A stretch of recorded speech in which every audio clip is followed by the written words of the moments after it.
Last Samurai Standing opens with Shujiro, a veteran samurai, tormented by a nightmare of his past. He fought in the war that ended the samurai era, and though his side won, a surprise cannon blast wiped out nearly all the victors right as they were about to celebrate. Now, years later, swords are illegal, and Shujiro is dirt poor, barely surviving with his family. His life shatters completely when a devastating cholera outbreak kills his young daughter. Broken and desperate for money, Shujiro hears about a competition offering a massive prize of 100,000 yen. He assumes it's a simple fighting tournament, a chance to use his old skills one last time. But he quickly learns the competition is a deadly, twisted game of survival called Kodoku, essentially a historical version of Squid Game. The competition starts at the massive Tenryuji Temple.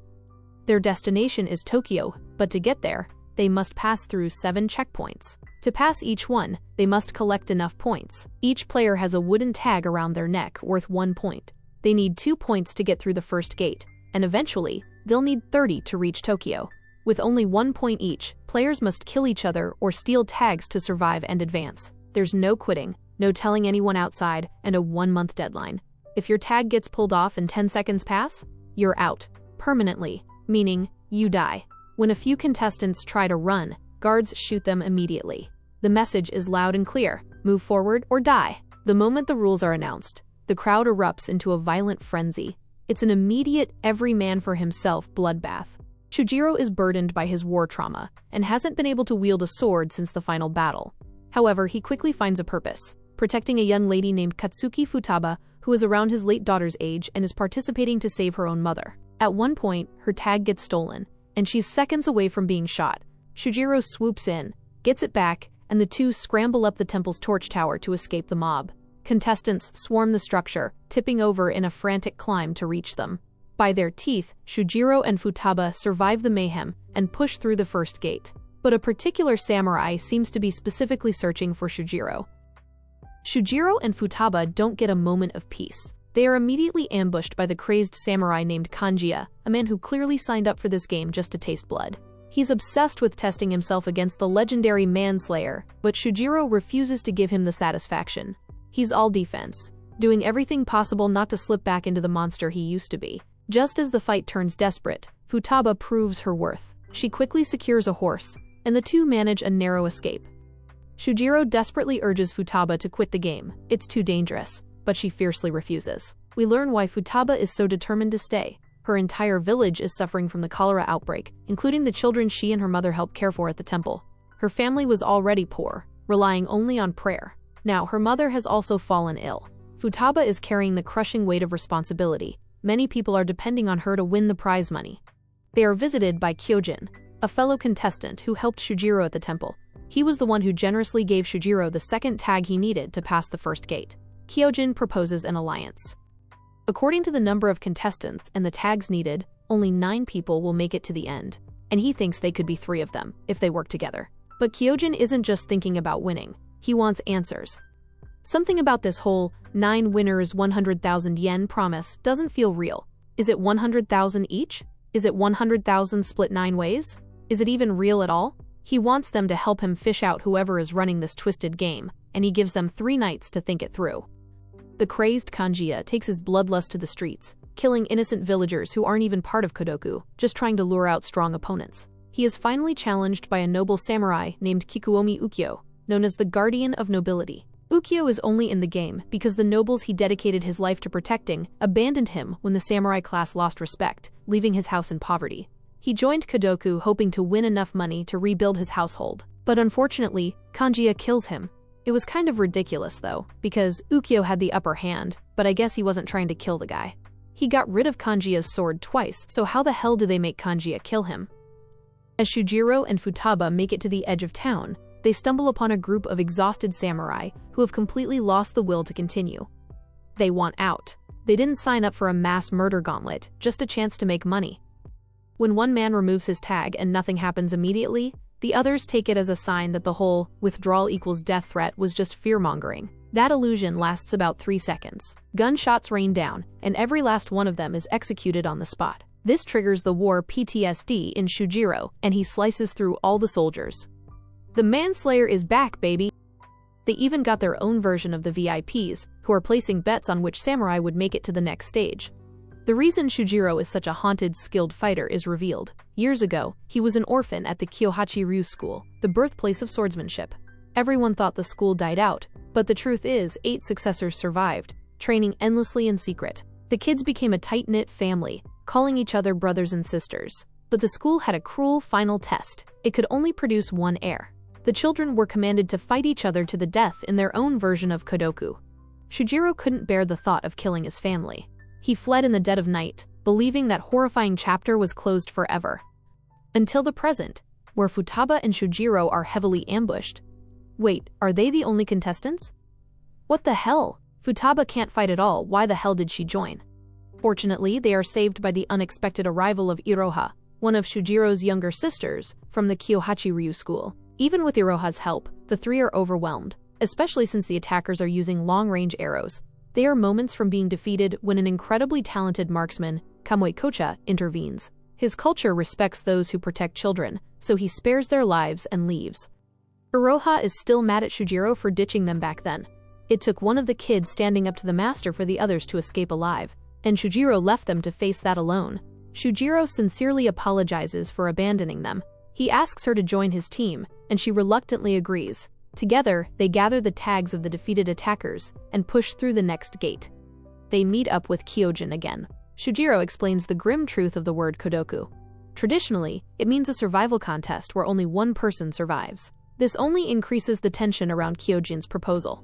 Despite the inherent risk, the 4 of them form an uneasy alliance, though I suspect Kyojin may eventually betray them. The mysterious man searching for Shujiro is revealed to be Gentosai. When the master of Kyohachi told the kids to fight to death, he told them they would be hunted and killed by Gentosai, but the children always assumed he was a myth. Now, the myth has come to life and is actively searching for the one who got away, Shujiro. The government stationed in Tokyo have caught wind of these tournaments, and they are scared. They just toppled samurais, now who the hell is trying to rally them to Tokyo? Only one person in the government is really worried though, because they heard the samurais are killing each other. They believe they are not really a threat, but when they learn the surrenders were killed by guns, the government looks into who shipped in rifles. The culprits are Mitsui, Sumitomo, Yasuda, and Mitsubishi. These people are the very VIPs placing bets on the tournament, and they are also the powerful 4 Zaibatsu, industrial conglomerates, who are key parts of the Meiji government. Apparently, Gentosai has been hunting down every single survivor of the Kyohachi Ryu School for years. After he succeeded in killing 2 of them, Iroha and the remaining survivors realized they couldn't defeat him alone. They decided to use the Kodoku tournament as bait, joining the game to lure Gentosai in and hopefully team up to kill him. She still hasn't told Shujiro any of this though. Kyojin lays out his plan to expose the organizers. Step 1. Remove a contestant's tag and get him arrested. If the organizers can reach that prisoner inside an actual jail cell, then these people are way more powerful than anyone imagined. Step 2. Figure out where the tournament is dumping all their dead bodies. So now they need a scapegoat. The team decides to rest at a seemingly safe inn, but 2 rival game players had anticipated this and paid local thugs, disguised as customers, to ambush them. The thugs are terrible at fighting, so it doesn't take long for Shujiro's team to discard them. They hand one contestant to the police and keep the timid boy under their wings. Then the girls lure the game soldiers watching them to Shujiro's staged dead body. The body ends up being transported to a bank where Shujiro is cornered by this guard with a gnarly scar on his face, Sakura. They know each other from way back, fought together in the war, and he has been rooting for Shujiro in the game. The organizers get to the jailed contestant with ease, and when Kyojin goes to confirm, he's confronted by a couple of soldiers who know him by name. Kanjiya is still roaming like a rabid dog searching for Shujiro. He bumps into Kamui Kocha and immediately starts his usual nonsense, killing civilians to get attention. The 2 end up fighting, and I still don't know why they keep letting this man recover between hits. Draw that arrow back to back, bro. Anyways, he manages to hit Kanjiya once, before the guards intervene. Apparently the cops are on the way, and they wouldn't want them to be arrested. Once again, Kanjiya survives. The twist of it all is that the guy that was really worried about the tournament, Kawaji Oichi, and who desperately urged his boss Okubochi to take the threat seriously, is actually the true game organizer. Kawaji's entire mission is to wipe samurai off the face of Japan. Okubo also discovers that the intercepted communications between the VIPs and the organizers all trace directly back to the police bureau. The entire operation has been running out of his own house without him even knowing. Kawaji is a complicated man, But if there's one thing history is clear about, it's that he never liked samurai.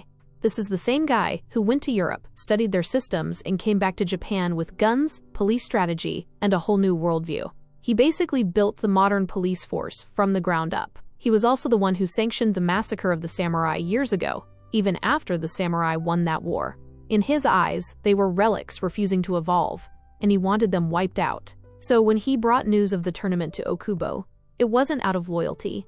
He framed it as some impending samurai uprising in Tokyo, hoping Okubo would panic and do the dirty work for him. Unfortunately for him, Okubo isn't an idiot. Right now, he's trying to decode the encrypted letters intercepted between the VIPs, still struggling to wrap his head around the idea that his most trusted advisor has been orchestrating this atrocity behind his back. Kyojin seems to know a lot about Shujiro, which is super sus. He knows Shujiro knows someone in the government, and now that they've confirmed the police bureau is involved, the people that ambushed Kyojin were real cops. It's time for Shujiro to ask his contact for help. Shujiro decides to reach out to his only contact in government, Meijima Ha, the Minister of Communication. Shujiro can't fully explain the tournament without risking instant death, unless Meijima can guarantee protection. But he does confirm one thing with confidence: the police are in this up to their necks. After that, the group heads toward the next gate, which now requires 5 tags to pass. Everyone has enough, except the timid boy they rescued. The others are ready to abandon him. He can't fight, and they reason he will only get killed later. But Futaba passionately intervenes.